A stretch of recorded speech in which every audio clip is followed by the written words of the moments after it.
ಓಂ ಶ್ರೀ ಗುರುಭ್ಯೋ ನಮಃ. ಫ್ರೆಂಡ್ಸ್, ಎಲ್ಲರಿಗೂ ನಮಸ್ಕಾರ. ಪ್ರೀತಿಯ ಕನ್ಯಾ ರಾಶಿಯ ಆತ್ಮೀಯ ಬಂಧುಗಳೇ, ಇಂದಿನ ಈ ಸಂದೇಶವನ್ನು ಕೊನೆಯವರೆಗೂ ಕೂಡ ಕೇಳಿ. ಯಾಕೆಂದರೆ ಮುಂದಿನ ಕೆಲವೇ ದಿನಗಳಲ್ಲಿ ನಿಮ್ಮ ಜೀವನದಲ್ಲಿ ನಡೆಯಲಿರುವ ಘಟನೆಗಳು ನಿಮ್ಮ ಭವಿಷ್ಯದ ದಿಕ್ಕನ್ನೇ ಬದಲಾಯಿಸುವ ಶಕ್ತಿ ಹೊಂದಿವೆ.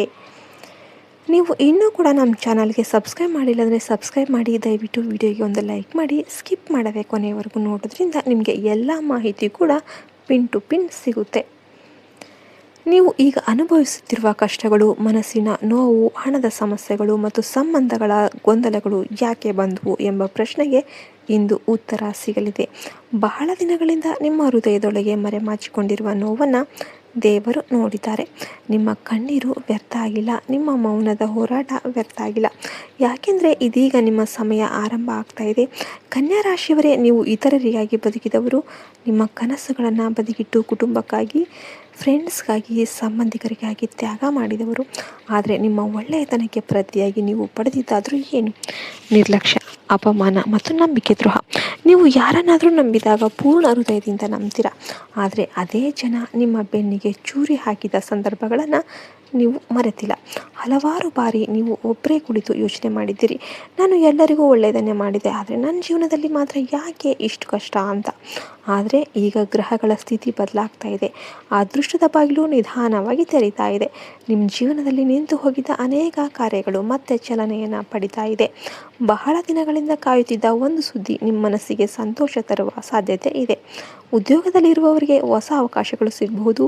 ವ್ಯಾಪಾರ ಮಾಡುವವರಿಗೆ ಹೊಸ ಲಾಭದ ಮಾರ್ಗಗಳು ತೆರೆದುಕೊಳ್ಳಬಹುದು. ಹಣದ ವಿಷಯದಲ್ಲಿ ಇದ್ದ ಒತ್ತಡ ನಿಧಾನವಾಗಿ ಕಡಿಮೆಯಾಗುವ ಲಕ್ಷಣಗಳು ಕಾಣಿಸ್ತವೆ. ಆದರೆ ಇಲ್ಲಿ ಒಂದು ದೊಡ್ಡ ಎಚ್ಚರಿಕೆ ಕೂಡ ಇದೆ. ನಿಮ್ಮ ಜೀವನದಲ್ಲಿ ಇರುವ ಒಬ್ಬ ವ್ಯಕ್ತಿ ನಿಮ್ಮ ಬಗ್ಗೆ ಸಂಪೂರ್ಣ ಸತ್ಯವನ್ನು ತಿಳಿದಿದ್ರೂ ನಿಮ್ಮನ್ನು ಸರಿಯಾಗಿ ಅರ್ಥ ಮಾಡ್ಕೊಳ್ತಿಲ್ಲ. ನೀವು ಹೇಳುವ ಮಾತುಗಳನ್ನು ತಪ್ಪಾಗಿ ಅರ್ಥ ಮಾಡ್ಕೊತಾ ಇದ್ದಾನೆ. ನೀವು ಸಹಾಯ ಮಾಡಿದರೂ ತಪ್ಪು ಹುಡುಕ್ತಾ ಇದ್ದಾನೆ. ನೀವು ಮೌನವಾಗಿದ್ದರೂ ನಿಮ್ಮ ಬಗ್ಗೆ ಅಭಿಪ್ರಾಯಗಳನ್ನು ಕಟ್ಟಿಕೊಳ್ತಾನೆ. ಈ ವ್ಯಕ್ತಿಯೊಂದಿಗೆ ಮುಂದಿನ ದಿನಗಳಲ್ಲಿ ಒಂದು ಮಹತ್ವದ ಮಾತುಕತೆ ನಡೆಯುವ ಸಾಧ್ಯತೆ ಇದೆ. ಆ ಮಾತುಕತೆ ನಿಮ್ಮ ಸಂಬಂಧದ ಭವಿಷ್ಯವನ್ನು ನಿರ್ಧರಿಸಬಹುದು. ಕೋಪದಲ್ಲಿ ಮಾತನಾಡಬೇಡಿ. ನಿಮ್ಮ ಮಾತು ಸತ್ಯವಾಗಿರಬಹುದು, ಆದರೆ ಸತ್ಯವನ್ನು ಹೇಳುವ ರೀತಿ ತಪ್ಪಾದರೆ ಸಂಬಂಧವೇ ಮುರಿದು ಹೋಗ್ಬೋದು. ಆದ್ದರಿಂದ ಪ್ರತಿಯೊಂದು ಪದವನ್ನು ಯೋಚನೆ ಮಾಡಿ ಬಳಸಿ. ಈ ಸಮಯದಲ್ಲಿ ನಿಮ್ಮ ದೊಡ್ಡ ಶಕ್ತಿ ಮೌನ ಮತ್ತು ತಾಳ್ಮೆ. ನೆನ್ಪಿಟ್ಕೊಂಡ್ಬಿಡಿ, ಕೆಲವು ಯುದ್ಧಗಳನ್ನು ಗೆಲ್ಲೋದಕ್ಕಿಂತ ತಪ್ಪಿಸೋದೇ ದೊಡ್ಡ ಗೆಲುವಾಗಿರುತ್ತೆ ಅಲ್ವಾ? ಹಣಕಾಸಿನ ವಿಚಾರದಲ್ಲಿ ಒಂದು ದೊಡ್ಡ ಬದಲಾವಣೆ ಕೂಡ ಕಾಣಬಹುದು. ಬಹಳ ದಿನಗಳಿಂದ ಸಿಲುಕಿಕೊಂಡಿದ್ದ ಹಣ ಮರಳಿ ಬರಬಹುದು. ನೀವು ಮರೆತಿದ್ದ ಒಂದು ಅವಕಾಶ ಮತ್ತೆ ನಿಮ್ಮ ಜೀವನಕ್ಕೆ ಬರಬಹುದು. ಆದರೆ ಹಣ ಬಂದ ತಕ್ಷಣ ಅದನ್ನು ಎಲ್ಲರಿಗೂ ತೋರಿಸುವ ತಪ್ಪು ಮಾಡಬೇಡಿ. ನಿಮ್ಮ ಯೋಜನೆಗಳನ್ನು ರಹಸ್ಯವಾಗಿಟ್ಕೊಳ್ಳಿ.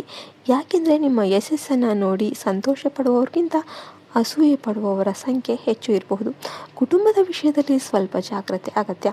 ಮನೆಯಲ್ಲಿರುವ ಒಬ್ಬ ಸದಸ್ಯರೊಂದಿಗೆ ಭಿನ್ನಾಭಿಪ್ರಾಯ ಉಂಟಾಗಬಹುದು,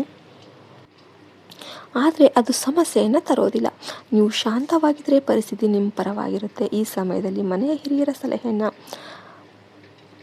ನಿರ್ಲಕ್ಷ್ಯ ಮಾಡಬೇಡಿ. ಅವರ ಮಾತುಗಳನ್ನು ನಿಮ್ಮ ಸಮಸ್ಯೆಗೆ ಪರಿಹಾರ ಅಡಗಿರಬಹುದು. ಆರೋಗ್ಯದ ವಿಷಯದಲ್ಲಿ ಕೂಡ ಎಚ್ಚರಿಕೆ ಅಗತ್ಯವಾಗಿರುತ್ತೆ. ದೇಹಕ್ಕಿಂತ ಹೆಚ್ಚು ಮನಸ್ಸು ದಣಿದಿರುವ ಲಕ್ಷಣಗಳು ಕಾಣ್ತಾ ಇವೆ. ಹೆಚ್ಚು ಯೋಚನೆ ಮಾಡೋದನ್ನು ಕಡಿಮೆ ಮಾಡಿ. ರಾತ್ರಿ ಸಮಯದಲ್ಲಿ ಚಿಂತೆಯಿಂದ ನಿದ್ದೆ ಕಳೆದುಕೊಳ್ಬೇಡಿ. ನಿಮ್ಮ ಮನಸ್ಸಿಗೆ ಶಾಂತಿ ನೀಡುವ ಕೆಲಸಗಳನ್ನು ಮಾಡಿ. ದೇವರ ಧ್ಯಾನ, ಪ್ರಾರ್ಥನೆ ಅಥವಾ ಕೆಲವು ನಿಮಿಷಗಳ ಮೌನ ನಿಮ್ಮ ಜೀವನದಲ್ಲಿ ದೊಡ್ಡ ಬದಲಾವಣೆ ತರಬಹುದು. ಕನ್ಯಾ ರಾಶಿಯವರೇ, ಮುಂದಿನ ದಿನಗಳಲ್ಲಿ ನಿಮ್ಮ ಜೀವನದಲ್ಲಿ ನಡೆಯಲಿರುವ ಒಂದು ಘಟನೆ ನಿಮ್ಮ ಆತ್ಮವಿಶ್ವಾಸವನ್ನು ಮರಳಿ ತಂದುಕೊಡುತ್ತೆ. ಇಷ್ಟು ದಿನ ನಾನು ಏನೂ ಸಾಧನೆ ಮಾಡಿಲ್ಲ ಅಂತ ಅಂದ್ಕೊಂಡಿದ್ದ ನೀವು ನಿಮ್ಮಲ್ಲಿರುವ ಶಕ್ತಿಯನ್ನು ಮತ್ತೆ ಅರಿತೀರ. ನಿಮ್ಮನ್ನು ತಡೆದವರು ಹಿಂದೆ ಉಳಿತಾರೆ.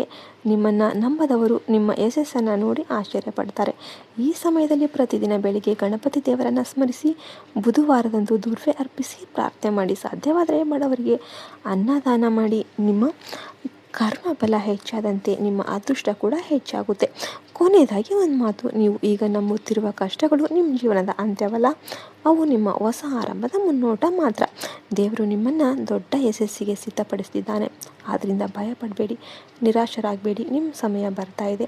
ನಿಮ್ಮ ಅದೃಷ್ಟ ಎಚ್ಚರ ಆಗ್ತಾ ಇದೆ. ನಿಮ್ಮ ಜೀವನದಲ್ಲಿ ಧನ, ಗೌರವ, ಸಂತೋಷ ಮತ್ತು ಯಶಸ್ಸಿನ ಹೊಸ ಅಧ್ಯಾಯ ಅನ್ನೋದು ಆರಂಭ ಆಗ್ತಾ ಇದೆ.